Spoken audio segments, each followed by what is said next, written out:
Have you ever looked up at the stars and felt that silent ache inside? That pull toward something greater, something unspoken, yet unmistakably real? Even with a life that seems full, why does something still feel missing, if you've ever felt that? Then what you're about to hear may be the turning point your soul has been waiting for. There's a whisper that lives within us, quiet, persistent, and endlessly curious. It's the echo of a question that refuses to be silenced. Why are we here in a world bursting with knowledge and technology, filled with distractions and temporary pleasures? This question remains unanswered, unresolved, untouched at the core, and yet it drives us. It's a yearning that cuts deeper than ambition, louder than logic, and more enduring than desire. It's what stirs us in moments of stillness, in the middle of the night when the world is quiet and we are alone with our thoughts. It's the ache that lingers when every box is checked: career, family, success, yet the feeling of something missing refuses to fade. This longing is ancient. It has moved civilizations, inspired philosophers, scientists, mystics. It's not new and it's not random. There's a reason you're feeling it. Within the depths of this human ache lies a map etched not in ink, but in longing. And that map leads to one of the most ancient and hidden sciences of the soul, Kabbalah. Far more than mysticism or theology, Kabbalah is a detailed spiritual architecture passed down across millennia that claims to hold answers to the deepest human questions. Not just what we are, but why. Not just how life works, but what it's for. At the center of this wisdom lies a radical idea: nothing in our lives, no moment, no encounter, no ache is accidental. Everything is part of a guided journey. And that journey began not with a bang or a spark, but with a desire, an intention as old as existence itself. In the language of Kabbalah, the universe began not with physical matter, but with a force, an infinite, ungraspable essence known as the Creator. But this is not a deity in robes or a being that judges from afar. The Creator, as described in Kabbalistic teaching, is not a who, but a what, a force without form, without time or space. It is the will to give. Pure, unending, selfless giving. And from this force, everything we know, every heartbeat, every joy, every struggle emerged. But what does it mean for a force of pure giving to exist? And if it only knows how to give, who or what receives? Here lies the heart of the story. To give fully, the Creator brought forth something entirely new, a vessel, a counterpart, a being that could receive the fullness of this divine abundance, not half-heartedly, not partially, but in its entirety. This wasn't the creation of planets and stars. This was the birth of purpose itself. This vessel known in Kabbalah as the will to receive is not some abstract concept. It is the spiritual DNA that lives inside everything, inside you. It's what drives every feeling, every craving, every search for meaning. The vessel was created to be filled to drink in the endless light of the Creator, to experience bliss, connection, completeness. And it did. In the beginning, the vessel was whole. It lacked nothing. It knew only unity, fulfillment, and peace. There was no effort, no separation, no questioning. It was a perfect state of being, like an infant held in the embrace of eternal warmth. But then something shifted. A new awareness began to flicker inside the vessel. It became conscious not just of what it was receiving, but from whom. It perceived the nature of the giver, and that changed everything. Suddenly, the vessel asked, "Why do I only receive? Can I become like the giver? Can I give in return?" This question shattered the stillness. It wasn't just a spark of curiosity, it was a spiritual revolution. The vessel, once content to simply absorb infinite light, now longed for something greater to mirror the Creator. to give as it had been given. This was no longer about comfort or pleasure. This was about meaning, about purpose, about transformation, and so the journey began.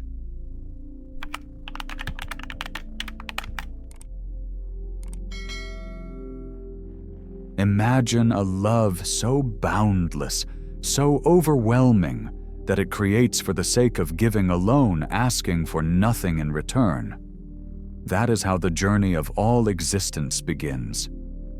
In the ancient teachings of Kabbalah, this love is the force we call the Creator, not a deity with human traits, but a limitless will to bestow a presence beyond time, beyond space, and beyond comprehension.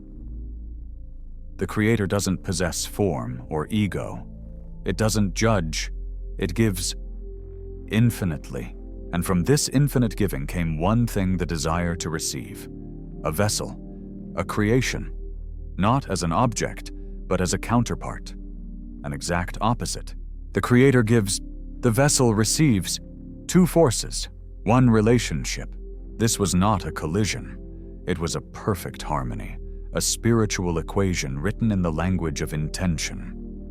The Creator wished to give all, and so the vessel was made to receive all. But this wasn't physical giving. There were no hands, no objects.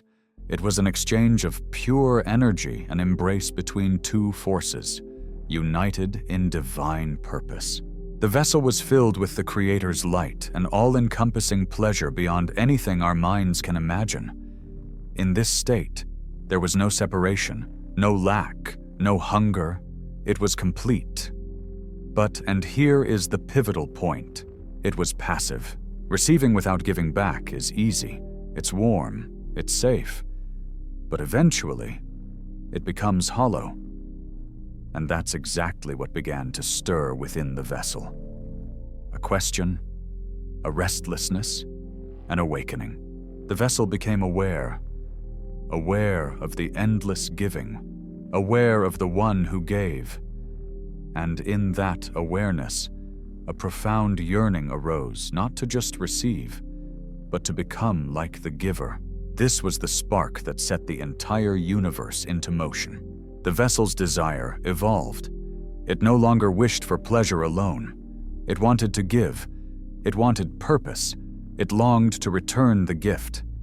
And in that longing, the vessel made an unthinkable choice to restrict itself, to stop receiving, not out of pride, but out of love, out of the desire to give back. The Creator, in turn, understood this desire, and so a new process was initiated. Not a punishment, not a fall, but a path, a sacred transformation. To fulfill the vessel's wish to become like the giver, the Creator set into motion a journey of evolution. The once unified vessel was shattered, broken into infinite fragments. Each piece would become a soul, a human consciousness, wandering the world seemingly separate from its source. But this breaking wasn't a mistake. It was the beginning of everything. Every soul, every person, every story is a piece of that original vessel, carrying the same essence, the will to receive, but also the hidden seed of giving. We were scattered not to be lost, but to rediscover the light from a place of free will, from effort, from transformation. Each soul was set on a unique path, each life a custom blueprint for returning to the source. And while we might forget the origin, the longing never truly leaves. That subtle ache for more, for truth, for connection, for something greater that is the memory of the vessel echoing through our bones. This breaking is not destruction. It is construction, a divine plan unfolding step by step, allowing each of us to walk the road from passive receivers to conscious givers. And so, the world was formed, not just physically, but spiritually, an arena where each soul could rise, fall, learn, grow, where pain teaches, pleasure guides, and every experience contains the invitation to transform. This is the world we live in. Not a prison, but a workshop. a stage for awakening. Each joy you feel, each wound you carry, each question you ask is part of this ancient journey home. According to Kabbalah, the human experience isn't about simply existing or surviving. It's about returning, bit by bit, desire by desire. We rebuild the shattered vessel from within. And with every act of true giving, with every conscious choice to rise above the self, we draw closer to our original state unity with the Creator. This is the essence of the Kabbalistic path, a path not of escape, but of elevation, a transformation not through belief, but through becoming like the Creator, not by force, but by choice, by learning to give, to love, to see, to become.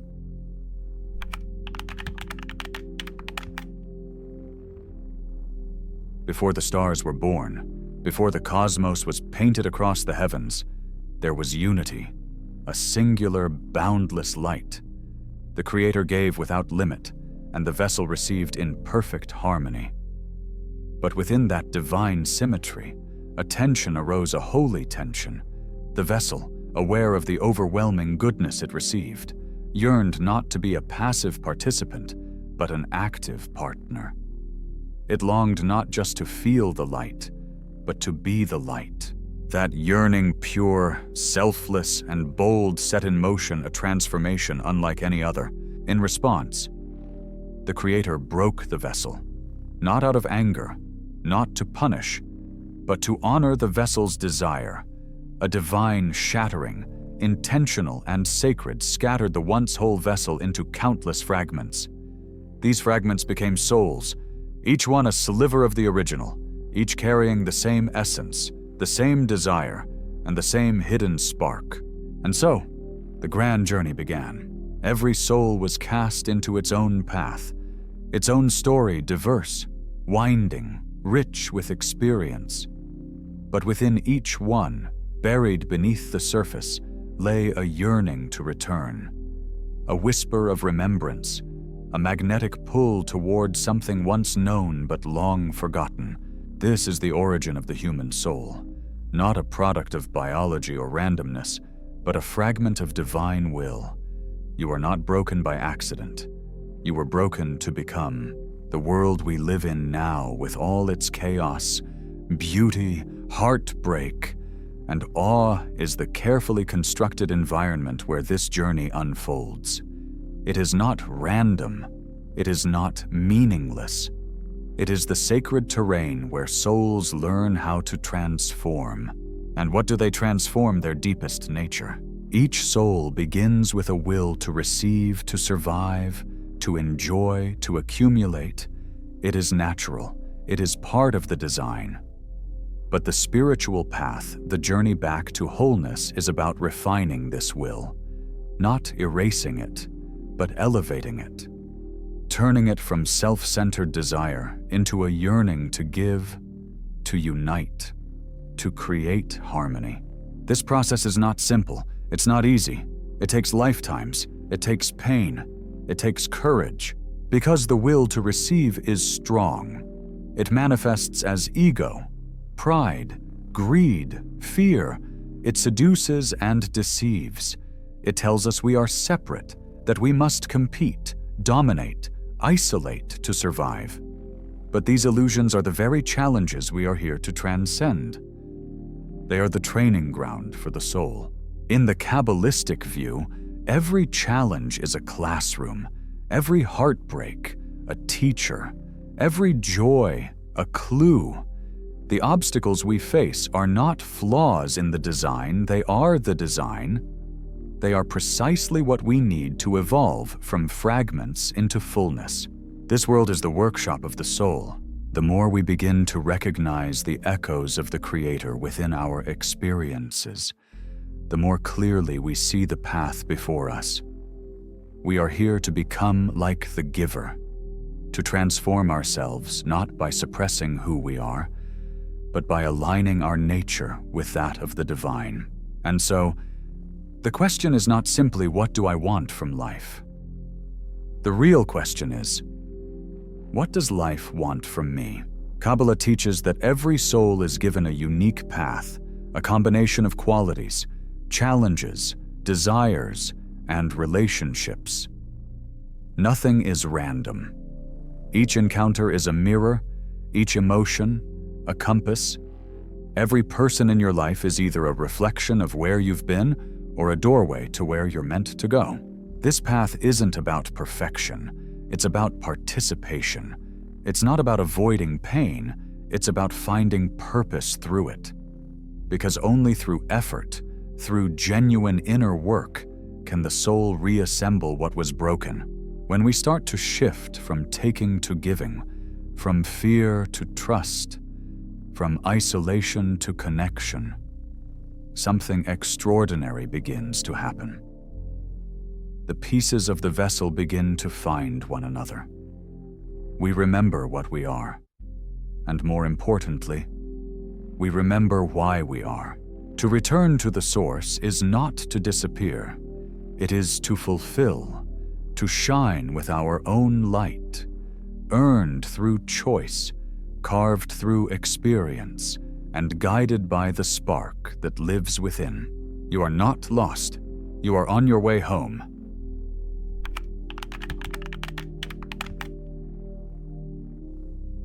In the language of Kabbalah, the evolution of the soul is a journey through desire, not a desire for wealth, fame, or fleeting pleasure, but a deeper, more primal longing.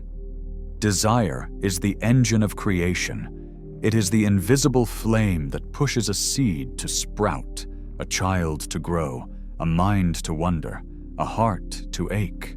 And just as the soul is born from the will to receive, so too does it ascend by refining that will.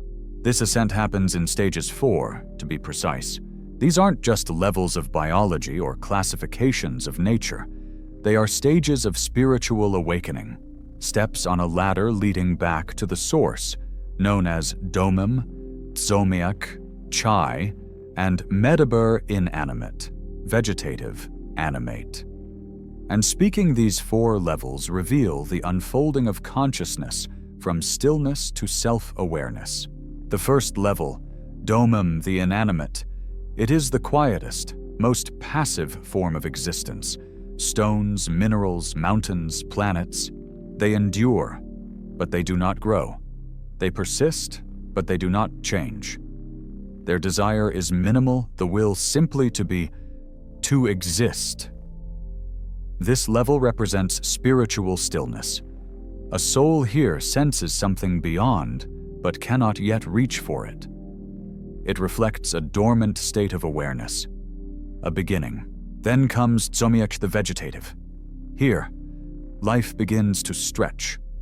Roots reach downward, stems stretch upward, leaves turn toward the sun. Plants absorb, grow, and transform.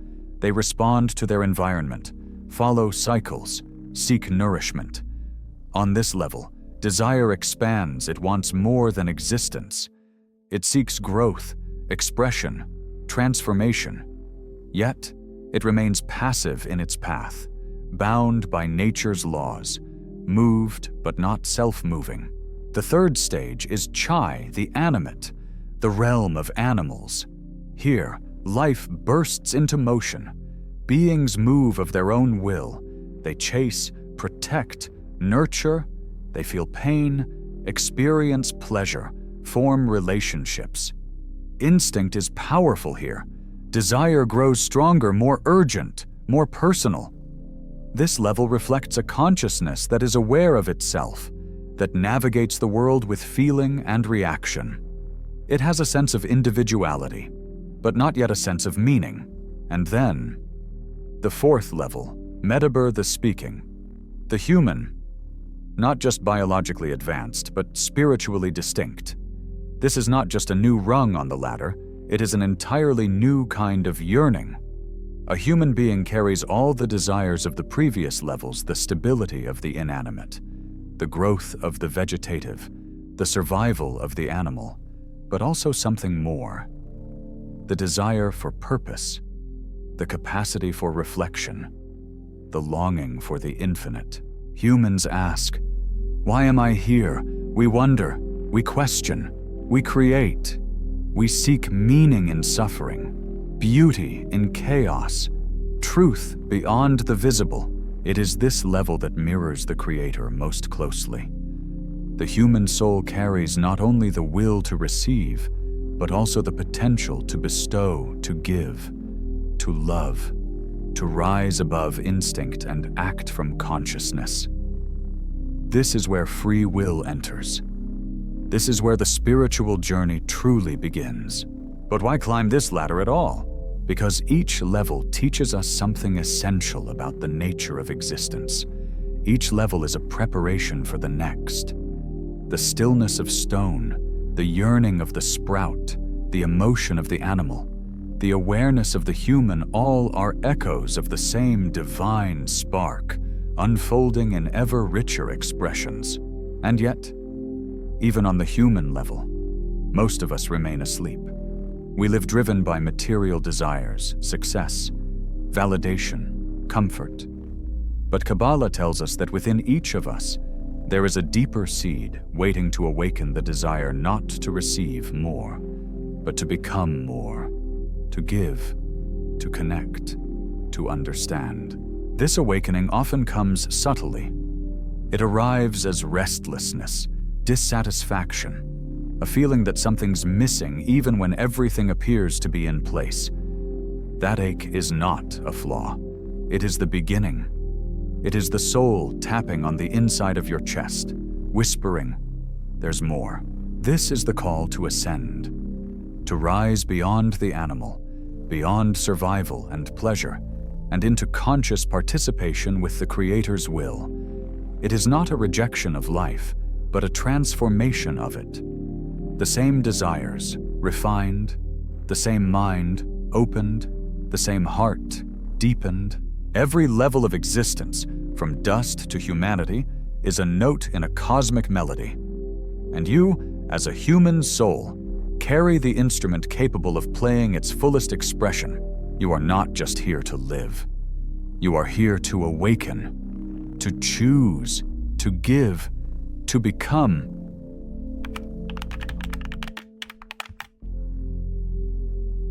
There comes a moment in life quiet, unassuming, when everything changes. Not outside, but within. You may be driving home from work, sitting in silence after a long day, watching the world move by through the glass of a window. And suddenly, something stirs, a whisper, a question, a feeling that you've outgrown the life you've built, even if it looks perfect from the outside. This is the moment when the soul begins to wake. Kabbalah calls this the point in the heart, a divine spark that lies dormant within every human being, waiting not for a specific age or status, but for readiness. And when it awakens, nothing ever feels the same again, because this is no ordinary longing. It's not about achieving more, earning more, or winning some invisible race. It's a yearning for meaning, a deep, aching pull toward something eternal. You might feel it as restlessness, as subtle discontent, even in moments of joy, or maybe as an invisible grief and absence you can't quite name. You begin to see that what once satisfied now feels hollow, that what once defined you no longer fits. You start asking questions that can't be answered by Google, books, or even wise friends. What is the purpose of my life? Why do I feel like something's missing? What am I really here to do? That is the point in the heart awakening. It is your soul tapping you on the shoulder. It is the Creator calling you back to the journey. And that journey is called spiritual work. But spiritual work, in the Kabbalistic sense, is not about rituals or religion. It's not about dogma or doctrine. It is an inner transformation, a rewiring of the soul. And it begins with a single radical act transforming desire. Because desire, in its raw form, is selfish. It wants to receive, to control, to possess. It drives most of what we call life relationships, careers, success. But as we evolve spiritually, we're called to take this same energy and refine it, to elevate it, to shift from what can I take to what can I give. This isn't about self-denial. It's not asceticism. It's about becoming more and more connected, more conscious, more aligned with the divine flow of reality. Transforming desire is the cornerstone of spiritual growth in Kabbalah, and it's a lifelong practice. Every day offers countless opportunities, tiny moments of choice where we can rise above ego and act from love. Choose kindness over control, compassion over competition, presence over pride. But we are not meant to walk this path alone. One of the most profound teachings in Kabbalah is this spiritual evolution is collective. We are not isolated beings trying to level up our souls. We are fragments of one vessel, scattered across the earth, finding our way back to unity not individually, but together. The spiritual growth of one soul lifts all others. The healing of one heart echoes across the whole. We are threads in a divine tapestry, interwoven, interdependent, inseparable. That's why connection is not optional on the spiritual path. It is the path. In the Wisdom of Kabbalah, spiritual groups are not study circles or social clubs. They are spiritual vessels. Spaces where individual desires are refined through the fire of connection, where the ego is humbled and unity is forged. In these groups, each person plays a role, each effort uplifts the whole, and the collective becomes capable of reaching levels no single individual could touch alone. This is the power of the minyan, a group of 10 souls united in pursuit of the Creator.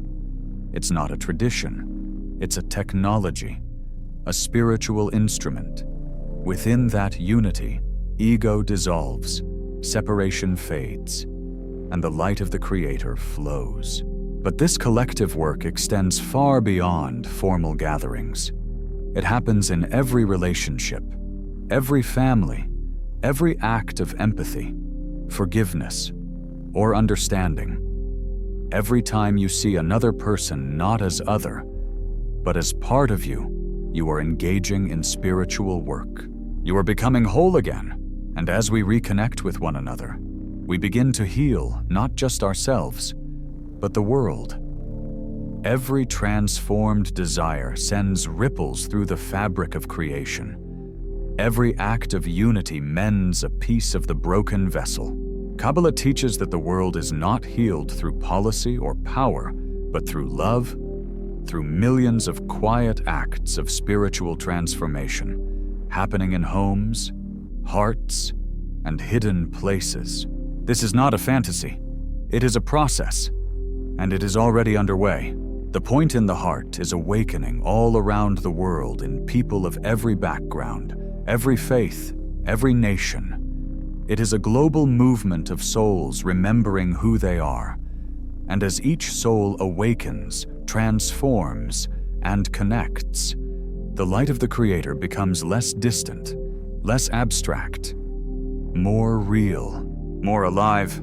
Your spiritual work is not small.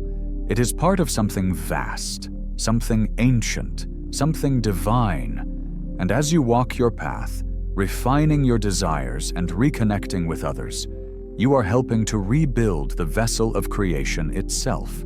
You are returning to the source not by escaping the world, but by transforming within it.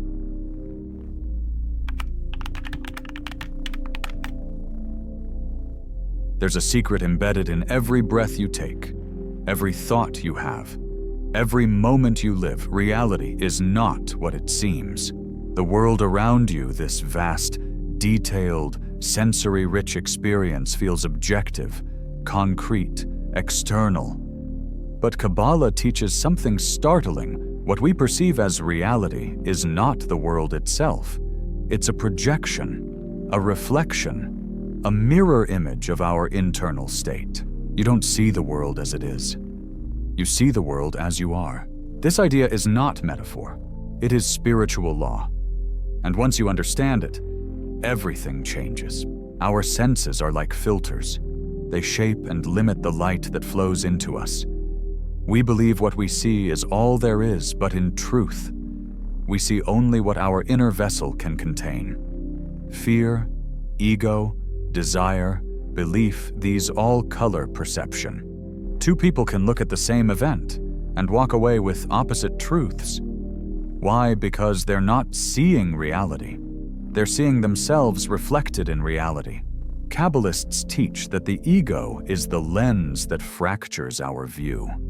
It creates separation between me and you, self and other, God and world.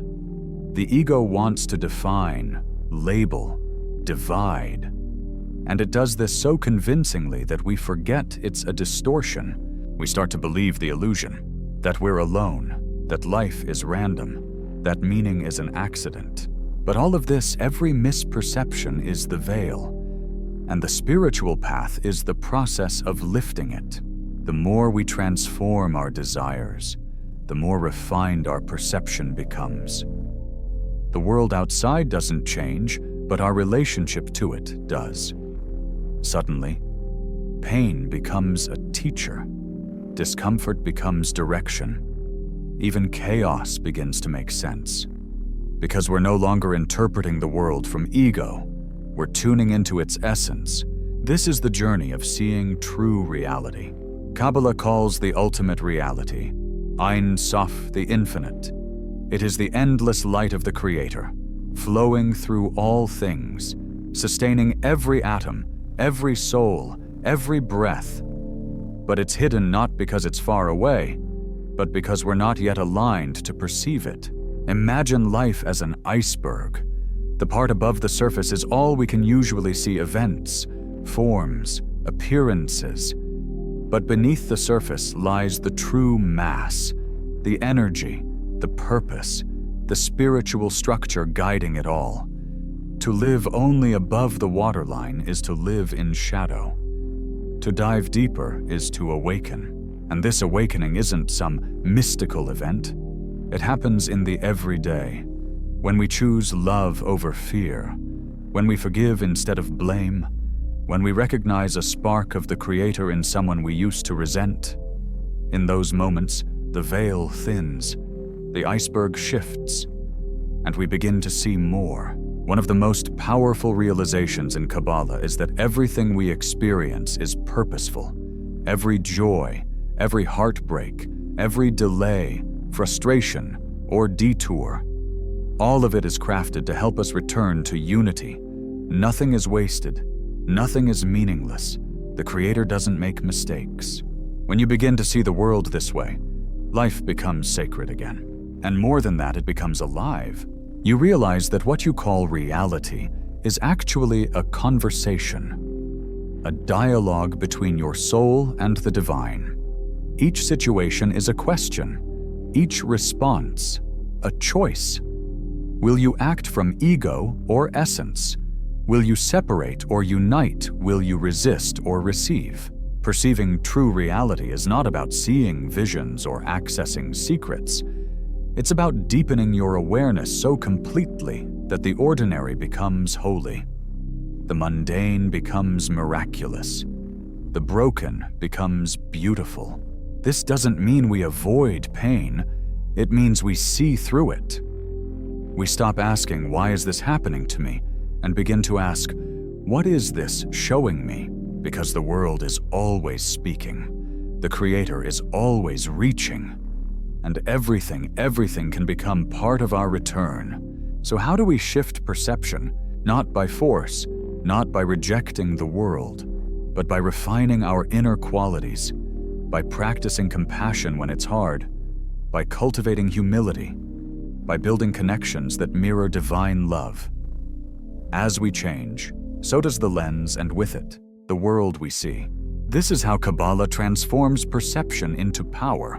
Because when you realize that the external world mirrors your inner world, you stop waiting for life to change. You begin to be the change. You take responsibility. You forgive.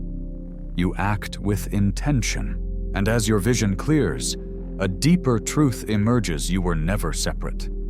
The Creator was never far. The light was always there, waiting for you to see. In the end, true perception is not just about clarity, it's about love.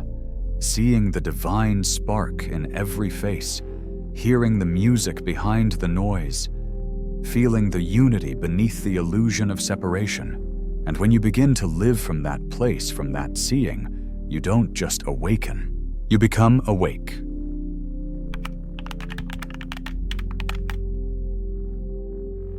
What if spirituality wasn't just a matter of belief, but of discovery? What if the search for meaning followed the same precision, the same rigor, the same systematic unfolding as a scientific experiment in Kabbalah? This is not a dream. It is the foundation. Kabbalah has often been called the science of the soul, not because it speaks in formulas or wears a lab coat, but because it treats the soul's journey as a measurable, repeatable, lived experience. This path isn't guided by superstition or blind faith. It's a method, a practice, a spiritual technology passed down through generations. At its heart, Kabbalah teaches that just as physical laws govern the world around us, gravity, motion, thermodynamics, there are spiritual laws governing the universe within. These laws aren't vague or philosophical. They are precise, consistent, and they apply to every soul without exception. The purpose of these laws to bring us closer to the Creator's light. Everything you experience, your triumphs, your heartbreaks, your moments of stillness, is shaped by these invisible currents. And once you begin to study them, to understand them, you start to see the pattern. Life is not chaos. It is choreography. This is why the study of Kabbalah is not passive. It is not about memorizing ideas or reciting ancient words. It is about attaining, experiencing spiritual truths for yourself. Not hearing about higher worlds, but entering them. Not learning about the light, but beginning to feel it flow through your thoughts, your choices, your being. This is what makes Kabbalah unique. It's not content with telling you that you are divine. It shows you how to uncover that divinity, step by step. Through guided inner work, ethical transformation, and deep study, you begin to develop a new sense, something Kabbalists call a spiritual organ. Just as eyes perceive light and ears perceive sound, this inner sense begins to perceive spiritual reality. Not metaphorically, literally, and the more you use it, the sharper it becomes. Sacred texts like the Zohar and the Tree of Life aren't poetic reflections. They are maps, spiritual schematics, detailed descriptions of the soul's architecture and the Creator's design.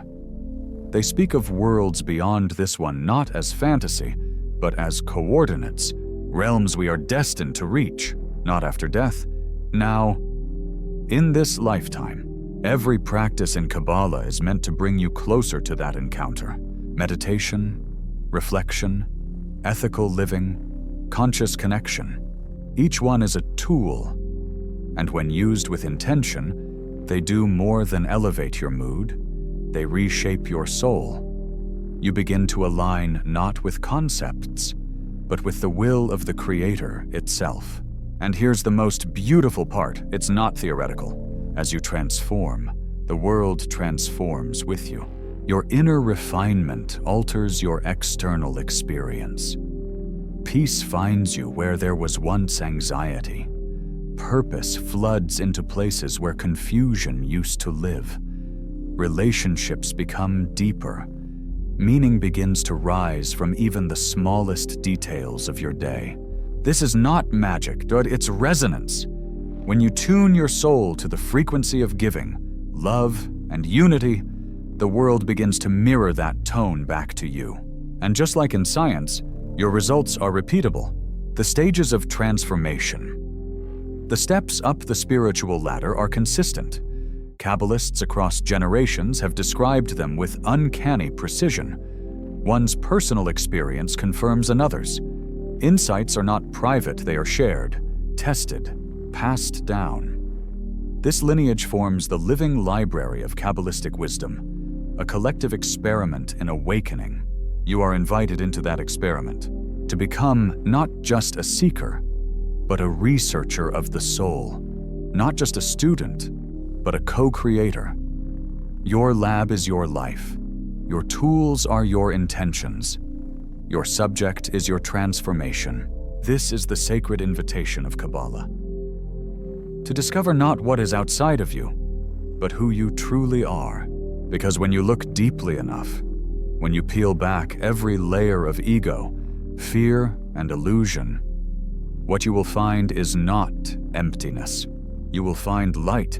You will find the Creator. You will find yourself.